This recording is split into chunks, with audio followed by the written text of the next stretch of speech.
परमेश्वर चाहते हैं कि सारी मानव जाति परमेश्वर के वचन के प्रति आज्ञाकारी रहकर स्वर्ग के राज्य में वापस जाए। क्या यही कारण नहीं कि परमेश्वर ने हमें बाइबल की 66 पुस्तकों को हमारे उद्धार के लिए एक अनमोल उपहार के रूप में प्रदान किया है? यह जाने बिना कि परमेश्वर ने हमें यह बाइबल क्यों दी है, हमें परमेश्वर के वचनों के अनुसार जीना मुश्किल और बोझिल लगेगा। लेकिन जब हम इस बात को सही तरह समझे कि अपने आत्मिक घर अर्थात स्वर्ग के अनंत राज्य में वापस जाने का मार्ग परमेश्वर का वचन पालन करना है, तो क्या ऐसा कोई वचन होगा जिसका पालन करना मुश्किल होगा? इसी कारण परमेश्वर ने कहा, जहां कहीं मैं तुझे ले जाऊं, तू मेरे पीछे पीछे चलना, तो स्वर्ग का राज्य तेरी आखिरी मंजिल होगा, है ना? आइए हम सबसे पहले परमेश्वर की शक्ति पर एक नजर डालें। आइए हम उत्पत्ति अध्याय 1 आयत 1 पर एक नजर डालें। आदि में परमेश्वर ने आकाश और पृथ्वी की सृष्टि की।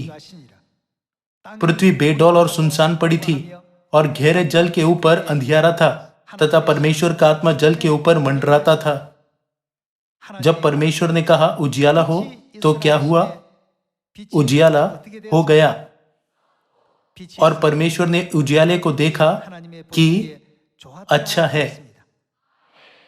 क्या ये वचन परमेश्वर ने कहा उजियाला हो तो उजियाला हो गया हमें ये समझने नहीं देते कि सब कुछ परमेश्वर के वचन के अनुसार पूरा हुआ था? जब कभी परमेश्वर बोलते हैं तो क्या होता है? यदि हम दूसरे, तीसरे, चौथे और पांचवें दिन के इतिहास को देखें तो बाइबल में इसी तरह रिकॉर्ड किया गया है कि सब कुछ परमेश्वर के वचन के अनुसार पूरा हुआ था। हमें यह जानना चाहिए कि जिस पल परमेश्वर बोलते हैं उस पल परमेश्वर का वचन पूरा करने के लिए समस्त ब्रह्मांड गतिशील होता है। चूंकि समस्त ब्रह्मांड को इस तरह रचा गया है, इसीलिए हमें अपने उद्धार के लिए दिए गए परमेश्वर के वचन का पूरी तरह पालन करना चाहिए। हमें चाहिए कि हम इन वचनों में न तो कुछ जोड़े और न ही इनमें से कुछ निकाल डालें। क्या हमें इससे अधिक स्पष्टीकरण की आवश्यकता है? जब परमेश्वर ने कहा ऐसा हो, तो उनके उसी वचन के अनुसार ऐसा ही था और हुआ। फिर क्या परमेश्वर की सारी शिक्षाओं का पालन करना हमारे लिए उचित नहीं? क्या परमेश्वर का वचन उद्धार और स्वर्ग के अनंत राज्य को प्राप्त करने का सबसे तेज तरीका और शॉर्टकट नहीं? यही है जिसकी अभिलाषा परमेश्वर सारी मानव जाति के लिए करते हैं। आइए हम इब्रानियों अध्याय 4 पर एक नजर डालकर एक और बार इस बात की पुष्टि करें। इब्रानियों अध्याय 4 आयत 12, क्योंकि परमेश्वर का वचन जीवित और प्रबल और हर एक दो धारी तलवार से भी बहुत चौका है और प्राण और आत्मा को और गांठ गांठ और गूदे गूदे को अलग करके आर पार छेदता है और मन की भावनाओं और विचारों को जांचता है। सृष्टि की कोई वस्तु उससे छिपी नहीं है, वरन जिससे हमें काम है उसकी आंखों के सामने सब वस्तुएं खुली और प्रकट है। इब्रानियों का लेखक कहता है कि परमेश्वर का वचन जीवित और प्रबल है। आइए हम पहला पत्रस अध्याय 1 आयत 23 पर जाए।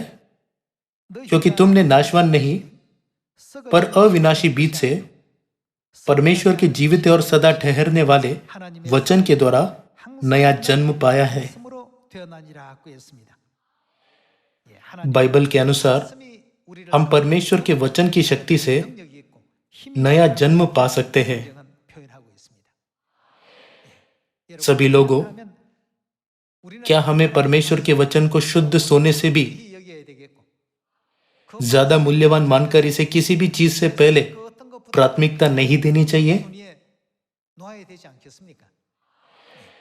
जब हम ऐसा करेंगे तब परमेश्वर हमें अपनी योजना के अनुसार गतिशील होने देंगे और पापों की क्षमा की आशीष प्रदान करेंगे। आपका बहुत बहुत धन्यवाद।